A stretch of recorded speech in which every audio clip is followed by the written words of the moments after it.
Je vous souhaite la bienvenue dans le 7e épisode de ce podcast, durant lequel l'objectif est de questionner comment on parle avec les autres, est-ce que le langage est un endroit de sexisme, et comment est-ce que cette forme d'oppression se met-elle en place. Je m'appelle Milan, j'ai 24 ans et je suis un homme qui se pose des questions.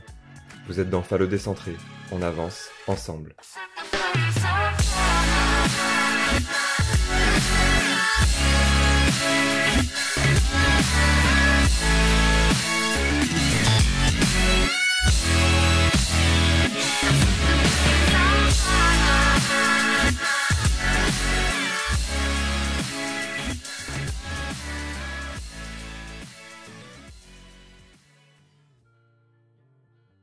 Lorsque j'ai commencé à travailler sur Fallo Décentré, j'ai posté une story sur Instagram pour trouver un ou une graphiste qui puisse réaliser les illustrations de ce podcast.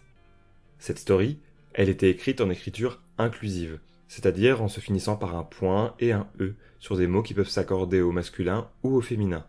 Un ami a réagi à ça et on en a brièvement discuté pour finalement qu'il me dise que pour lui c'est un non-débat. Et je suis pas d'accord avec lui. Je pense que le langage, c'est un sujet important puisque il est au cœur de tous nos échanges sociaux et il est constitutif du système sexiste où les hommes sont toujours représentés comme la partie dominante. Apprendre à parler, c'est apprendre à interréagir avec les autres. Plus on connaît de mots et plus on pourra dire de choses, plus on a de vocabulaire et plus on peut exprimer des nuances et de la subtilité. Mettre des mots, c'est faire exister ce qu'il désigne. Si on ne sait pas nommer quelque chose, alors il sera beaucoup plus difficile de s'en imprégner. C'est un problème, par exemple, avec l'apprentissage des émotions. Si on apprend seulement à mettre un mot sur la joie, la colère et la tristesse, on peut avoir l'impression qu'on a un panel exhaustif. Mais qu'est-ce qu'il en est de la mélancolie, de la frustration ou de l'euphorie ? Ce sont des émotions qui nous traversent, mais si on ne sait pas les nommer, on peut mal les interpréter, voire on peut être amené à y réagir avec des actes violents. Cette domination, elle s'applique, à mon sens, par le langage et elle est forte, puisque parler, écrire et lire sont nos moyens pour vivre avec les autres, on parle en effet tout le temps, tous les jours. Notre époque, elle nous amène à écrire beaucoup. On envoie des SMS, des DM, des posts sur les réseaux sociaux, des mails perso ou pro. On a une pratique du langage qui est ancrée dans notre quotidien. Et si on réfléchit à fond à ce que l'on veut dire, on va réfléchir beaucoup moins à la forme. C'est normal, on a des automatismes qui sont constitués de règles de langue qu'on a appris à l'école, mais je pense que les automatismes facilitent la vie. Ce serait extrêmement fatigant de toujours devoir réfléchir à comment organiser une phrase sans aucune règle commune. Cependant, l'idée d'automatisme, elle me semble dangereuse puisqu'elle a tendance à ne pas laisser de place au questionnement. La prise de recul sur une pratique devient alors beaucoup plus ardue à mettre en œuvre. Il ne s'agit donc pas, à mon sens, d'un non-débat, mais bien d'une question cruciale dans la réflexion de comment on vit en étant un homme dans une société basée sur un langage qui est sexiste.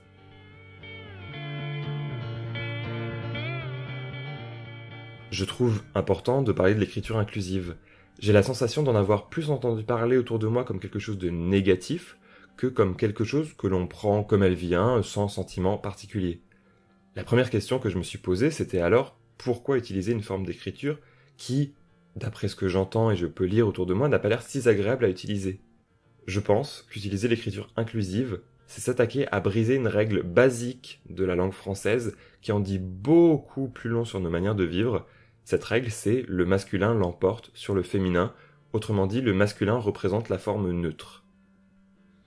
Pour illustrer, imaginons un gâteau. Le masculin a un tiers du gâteau. Le féminin a un autre tiers. Et il reste une part neutre, un dernier tiers qui n'appartient ni au masculin ni au féminin. Pourtant, la langue française dit que cette part neutre, elle est masculine. Le masculin a donc 2 parts de gâteau. C'est une répartition injuste.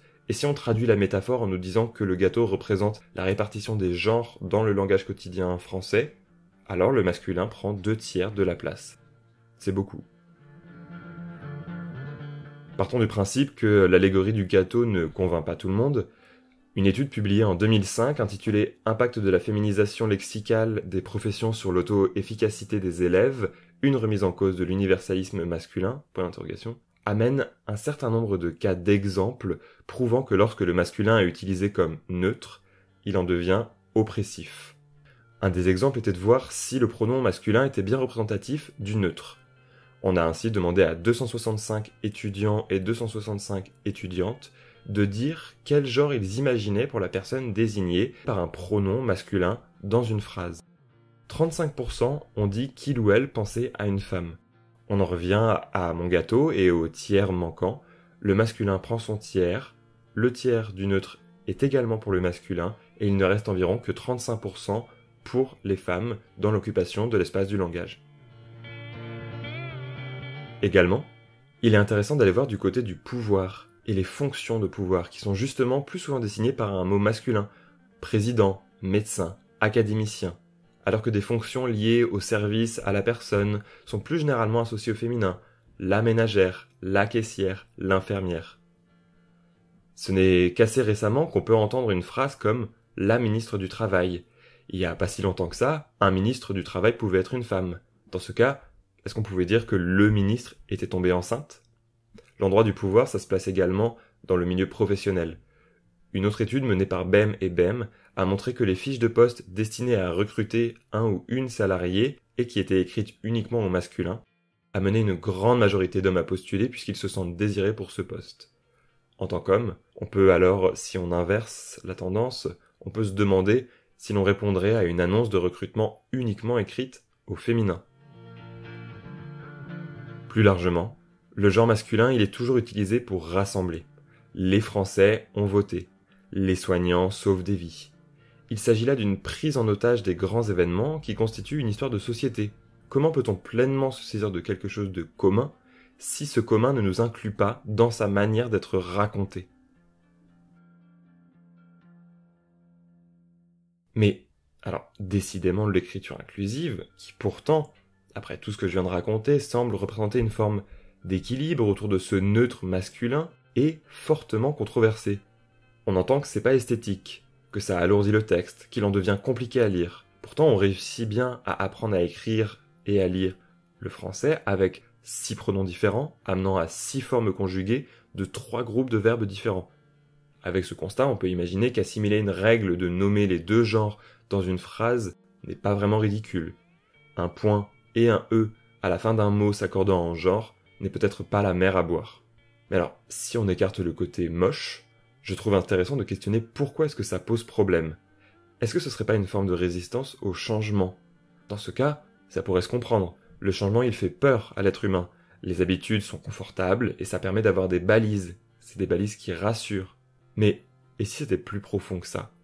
Si le langage représentait bel et bien un enjeu de pouvoir, un pilier d'une société sexiste ? Si on réfléchit un peu, c'est par le biais du langage qu'on fait passer des idées. Et ce langage, il est fortement marqué par le masculin, la marque des hommes.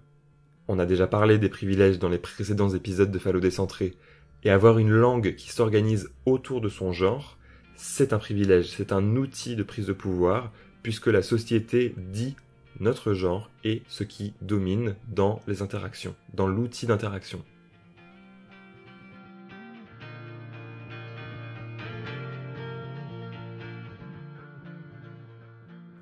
Et justement, nous commençons déjà à nous imprégner de cette société avant la naissance. On entend des voix dans le ventre de notre mère, on capte des mots qui ne représentent rien, mais qui viennent s'imprimer dans notre petit cerveau. On construit un rapport au langage de manière très instinctive. On ne sait pas quand arrivera le premier mot et on célèbre sa venue. L'apprentissage de la lecture et de l'écriture sont des moments forts dans la vie d'un enfant, et on valorise la maîtrise du langage à travers des phrases du quotidien, comme « Oh, mais il parle bien pour son âge !» On en arrive alors à commencer à comprendre que le langage est une construction, on choisit ce qu'on en fait, et des règles existent pour l'uniformiser, pour le codifier. Il est donc possible, puisqu'il s'agit d'une construction, et non pas de quelque chose de naturel, de déconstruire pour prendre possession de cet endroit de pouvoir pris en otage par des règles telles que le masculin l'emporte sur le féminin.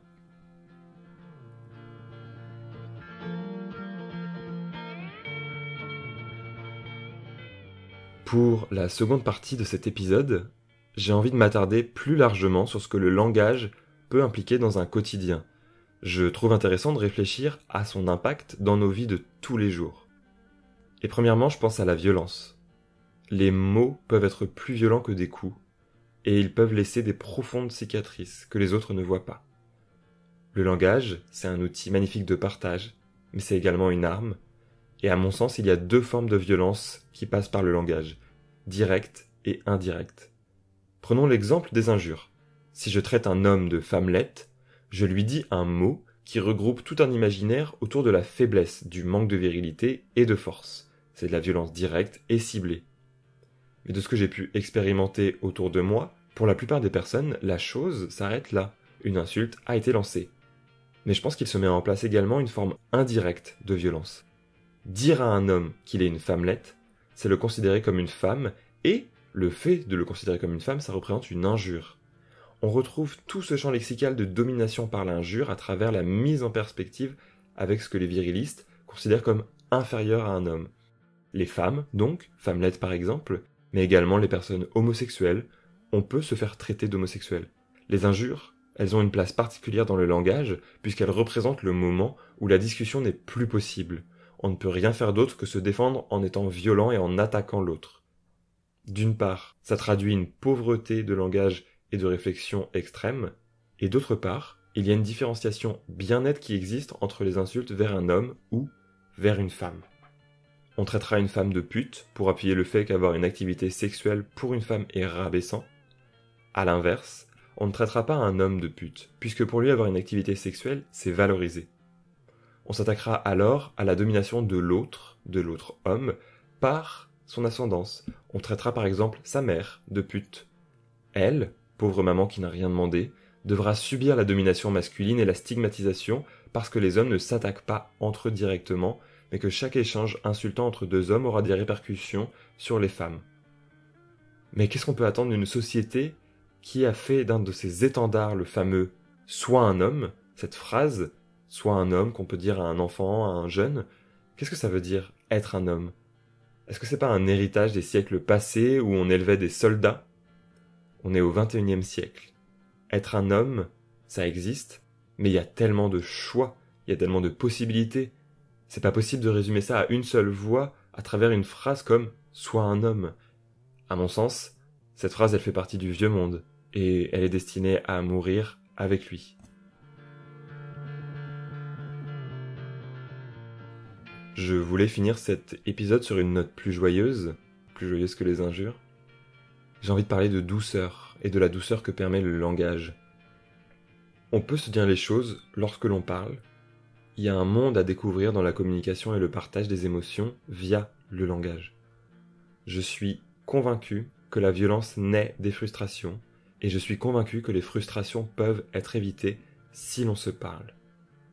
Il y a un enjeu très fort dans l'éducation des enfants pour leur apprendre à appréhender sereinement le partage des émotions.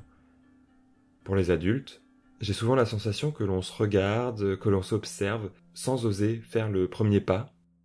Et pourtant, dès que quelqu'un propose indirectement ou directement de donner une place à la douceur, tout de suite, on va s'en saisir. Peut-être maladroitement, mais on va aller dans cette idée de douceur. Et j'aime l'idée que l'humain est naturellement prédestiné à la douceur, mais que le monde fait de nous des gens violents, qui ne savons pas gérer nos frustrations ou qui ne savons pas mettre en place des échanges apaisés. Mais ça peut s'apprendre. Le langage, c'est l'outil du vivre ensemble. C'est ce qui nous fait construire des projets, des relations. C'est un outil comme un marteau qui servira à enfoncer un clou ou un crâne. Le langage, il est en permanente évolution.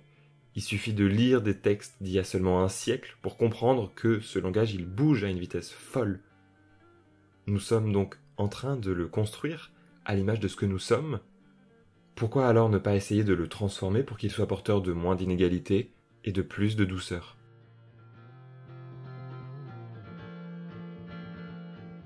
Je vous remercie d'avoir écouté ce 7e épisode. Je vous invite à partager autour de vous ce podcast, à vous abonner sur Instagram, sur le compte Fallo Décentré pour avoir toutes les informations et à consulter les ressources qui sont disponibles dans la bio de ce compte Instagram ou via le site Pearl Trees pour nourrir en autonomie la réflexion autour de ces questions. On se retrouve pour l'épisode 8 durant lequel on abordera le thème de l'amour, quelle place il a dans une vie de personne qui déconstruit une masculinité, comment cette déconstruction, elle peut rendre la relation amoureuse plus apaisée, plus douce, et surtout, comment est-ce que on prend l'amour comme quelque chose qui fait du bien. Prenez soin de vous. Salut!